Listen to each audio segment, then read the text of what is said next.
শেষ জামানায় কিন্তু মুমিন ব্যক্তিদের মধ্যে অনেক মুমিন ব্যক্তির স্বপ্ন কিন্তু সত্য হবে, এটাও এসেছে। মুমিন ব্যক্তির স্বপ্নও কিন্তু সত্য হবে। কোরআনে এমনও দলিল আছে যে কাফেরের স্বপ্নও সত্যি হয়েছে।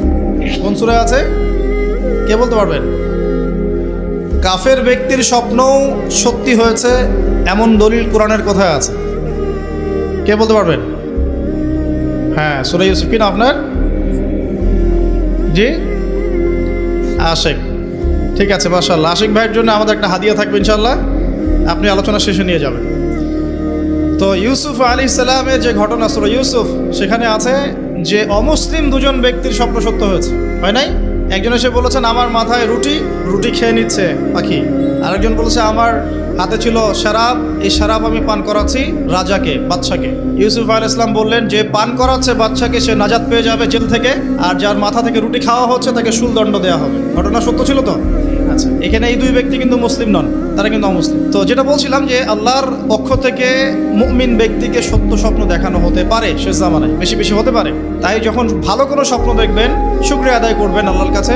আর যদি খারাপ কোনো স্বপ্ন দেখেন তাহলে কাউকে বলতে যাবেন না। খারাপ স্বপ্ন দেখলে কাউকে বলতে যাবেন না, বরং 2 রাকাত নামাজ পড়ে আল্লাহর কাছে আশ্রয় চাইবেন। আল্লাহ, আমি এই খারাপ স্বপ্ন দেখেছি, এর থেকে তোমার কাছে আমি আশ্রয় প্রার্থনা করছি। পবিত্র কোরআনুল কারীমে সূরা আলী ইমরান এর 19 নম্বর আয়াতে আল্লাহ পাক বলছেন, বা'দা আউযু বিল্লাহি মিনাশ শাইতানির রাজীম, ইন্না দীনা ইনদাল্লাহিল ইসলাম। আল্লাহ রাব্বুল আলামিন নিজে বলছেন যে নিশ্চয়ই আল্লাহর কাছে একমাত্র গ্রহণযোগ্য দিন বা জীবন ব্যবস্থার নাম কি? ইসলাম। ইসলাম শব্দের অর্থ কি? আমরা বলি শান্তি। সত্যিকার অর্থে ইসলাম শব্দের অর্থ হচ্ছে আত্মসমর্পণ করা। কি করা?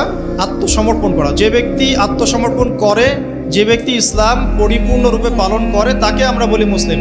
যে ব্যক্তি ইসলাম পরিপূর্ণরূপে পালন করে তাকে আমরা বলি মুসলিম। যেমন এই মুসলিম শব্দের সাথে যে নবীর নাম জড়িত সেটা হলো, তিনি হলেন ইব্রাহিম আলাইহিস সালাম। সূরা হজ পড়ে দেখবেন, হুয়া সাম্মাকুমুল মুসলিমিন, তিনি তো আমাদের নাম দিয়েছেন মুসলিম, এই জাতির নাম দিয়েছেন। তিনি আমাদের জাতির পিতা, মুসলিম জাতির পিতা।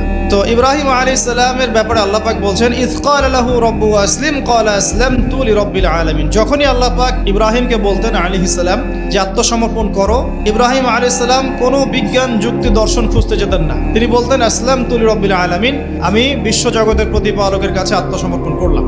উদাহরণ দিচ্ছি, আল্লাহ রাব্বুল আলামিন ইব্রাহিম আলাইহিস সালামকে বলেছিলেন স্ত্রী এবং সন্তানকে জনমানব শূন্য কাবা ঘরের পাশে রেখে আসতে। ঠিক আছে, জানি তো আমরা। ইব্রাহিম আলাইহিস সালাম জানতেন সেখানে কোনো মানুষ নেই, কোনো পানি নেই, কোনো প্রাণীও নেই, না খাবার আছে, না পানি আছে, না কোনো প্রাণী আছে। এরপরেও তিনি স্ত্রী এবং সন্তানকে সেখানে রেখে আসলেন। আল্লাহ পাককে প্রশ্ন করলেন না কেন রেখে আসবো, এর পিছনে কারণ কি, যুক্তি কি, দর্শন কি, জিজ্ঞেস করেছেন? ইয ক্বালা লাহু রাব্বুহু আসলিম, যখনই আল্লাহ পাক বলেছেন আত্মসমর্পণ করো, মেনে নাও, তিনি বলেছেন আসলামতু, আমি মেনে নিলাম, লিরাব্বিল আলামিন। আল্লাহ রাব্বুল আলামিন তাকে বলেছেন যে তোমার সন্তান ছোট, হয়তো বয়স হবে 10, 12 বা 15 বছর। আল্লাহ পাক তাকে বলছেন সন্তানকে জবাই করতে হবে। কি করতে হবে?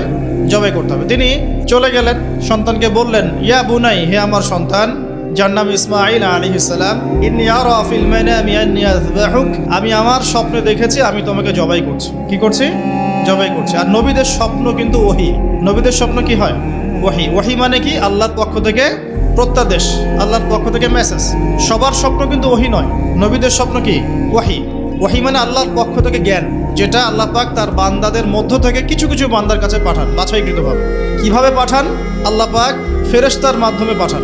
নবীদের স্বপ্ন ওহী। আর শেষ জামানায় কিন্তু মুমিন ব্যক্তিদের মধ্যে অনেক মুমিন ব্যক্তির স্বপ্ন কিন্তু সত্য হবে, এটাও এসেছে। মুমিন ব্যক্তির স্বপ্ন কিন্তু সত্য হবে।